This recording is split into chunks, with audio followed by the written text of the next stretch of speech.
Grafinn þorskur að slá í gegn sem lúxusvara á veitingastaðinu við Voginn á Djúpavogi. Hann bætist þar í hóp ýmissa áhugaverðra matvara frá smá framleiðendum fyrir austan. Þetta svona stolin hugmynd frá góðum manni hérna á Stöðvarfirði og var prófað að útbúa svoleiðis í eina fermingarveislu minni í fjölskyldunni sem að lukkaði svona glimrandi vel. Og svo var ég búin að gera þetta í mörg ár, þessa einu tegund með kryddstöðum. Er það þessi hérna? Já, það er þessi hérna. Það er ég ætla að bróna. Já, hvaða krydd er á henni? Hvað er krydd? Segja? Já, það er bara kryddblanda svona, ég man nú ekki einu sinni allt saman sko.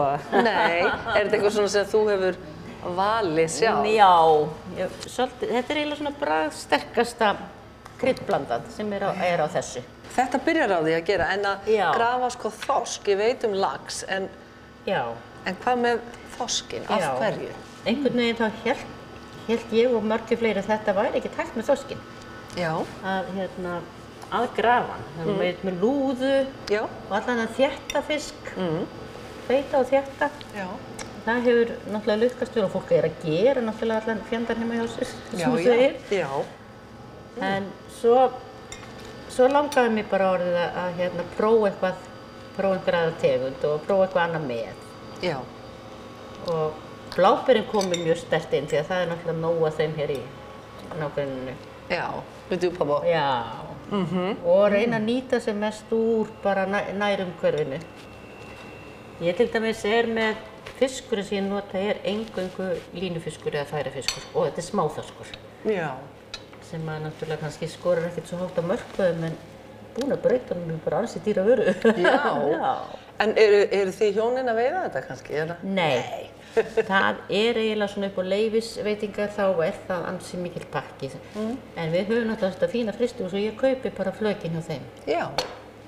Og fæ þetta bara, þetta rennur í gegn, fæ þetta ferskt og setja þetta í verkunina bara leið og ég fæ þetta í hendur. Já.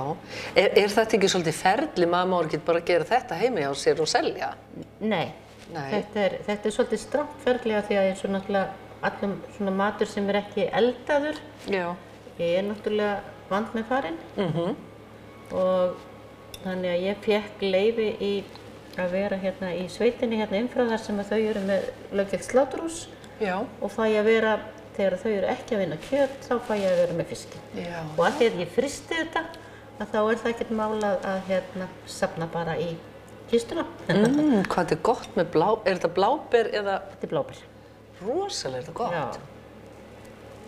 Þetta er mildara heldur en krydda. Það er svona sterkari. Já, þetta er svona sterkasta kryddblandan hérna. Það er tæjanpipar og allt mögulegt í því, sko. Ertu mikið bara út í náttúrunni að finna bara hvað er hægt að nota? Já, og ég hef gert það í svo mörg ár að tína með jurtir á sumrin, þurrka og eiga í te yfir vetratíman. Veiðum fiskinn sem við borðum sjálf, veiðum hann sjálf. Það er stutt að fara eftir hráefninu og nýtir Pála sér það á ýmsan hátt.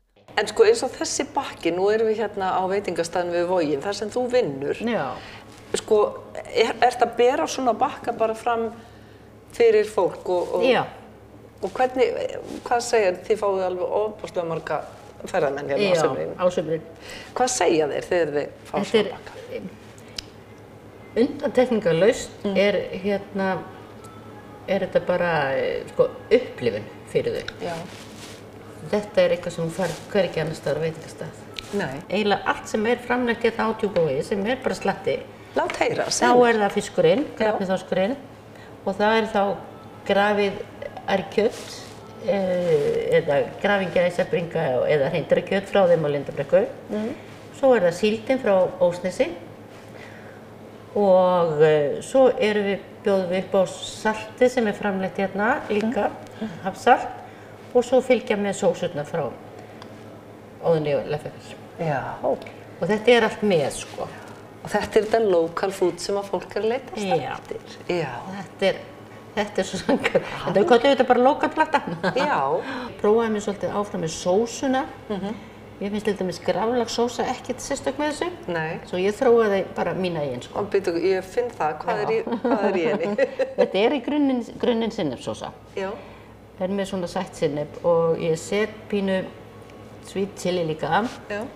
Alltaf vel að sítrónusafa og pínu hunang og svo mauka ég annarkvæmt grænkál sem ég á frosið eða spínat sem ég á frosið. Og það breytir sósunni alveg greiðarlega mikið. Hún verður fersk og passar einhvern veginn bara mjög vel með fiskinum. En svona að lokum þessi þriðja sem ég er að smakka, hvaða krydd er á henni? Já, það er sama kryddblandan og bláberja, en ég er með sweet chili á þessu líka. Það er það bragðsætið. Já. Ég fékk fyrir hvað, 2 árum síðan. Japana hefði heimsótt til mín og gaf hann að smakka. Hann vildi nú bara helst fá að flytja þetta út. Já, var það? Já. Ég sagði ég ætla nú ekki í svona stóra framleiðslu. Ekki á Japansmarkað. Það ætlar að byrja bara á Djúpavogi. Já, það er bara fínt. Og stóð aldrei annað til en þetta yrði bara hér á Austurlandi, sko. Já. Upphaflega, sko. Svo veit maður ekki hvað verður, en Japan býður. Japan býður bara.